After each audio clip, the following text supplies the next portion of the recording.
It is to you who have heard and hearkened to the call, "Come unto me," that this new invitation comes, "Abide in me." The message comes from the same loving Saviour. You doubtless have never repented having come at his call. You experienced that his word was truth. All his promises he fulfilled. He made you partakers of the blessings and the joy of his love. Was not his welcome most hearty, his pardon full and free, his love most sweet and precious? You more than once, at your first coming to him, had reason to say, "The half was not told me." And yet you have had to complain of disappointment. As time went on, your expectations were not realized. The blessings you once enjoyed were lost. The love and joy of your first meeting with your Saviour, instead of deepening, have become faint and feeble. And often you have wondered what the reason could be that with such a Saviour, so mighty and so loving, your experience of salvation should not have been a fuller one. The answer is very simple. You wandered from him.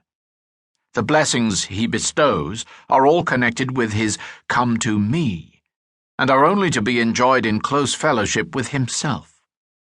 You either did not fully understand, or did not rightly remember, that the call meant, "Come to me to stay with me." And yet this was in very deed his object and purpose when first he called you to himself. It was not to refresh you for a few short hours after your conversion with the joy of his love and deliverance, and then to send you forth to wander in sadness and sin. He had destined you to something better than a short-lived blessedness, to be enjoyed only in times of special earnestness and prayer, and then to pass away, as you had to return to those duties in which far the greater part of life has to be spent. No, indeed. He had prepared for you an abiding dwelling with himself, where your whole life and every moment of it might be spent, where the work of your daily life might be done, and where all the while you might be enjoying unbroken communion with himself. It was even this he meant when to that first word, "Come to me," he added this, "Abide in me." As earnest and faithful, as loving and tender, as the compassion that breathed in that blessed "Come," was the grace that added this no less blessed "Abide." As mighty as the attraction with which that first word drew you, were the bonds with which this second, had you but listened to it, would have kept you.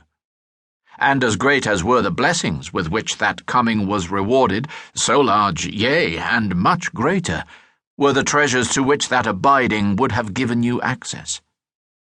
And observe especially, it was not that he said, "Come to me and abide with me," but "Abide in me." The intercourse was not only to be unbroken, but most intimate and complete. He opened his arms to press you to his bosom. He opened his heart to welcome you there. He opened up all his divine fullness of life and love, and offered to take you up into its fellowship, to make you wholly one with himself. There was a depth of meaning you cannot yet realize in his words, "Abide in me." And with no less earnestness than he had cried, "Come to me," did he plead, had you but noticed it, "Abide in me." By every motive that had induced you to come, did he beseech you to abide. Was it the fear of sin and its curse that first drew you? The pardon you received on first coming could, with all the blessings flowing from it, only be confirmed and fully enjoyed on abiding in him. Was it the longing to know and enjoy the infinite love that was calling you?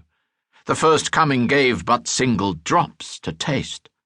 'Tis only the abiding that can really satisfy the thirsty soul, and give to drink of the rivers of pleasure that are at his right hand. Was it the weary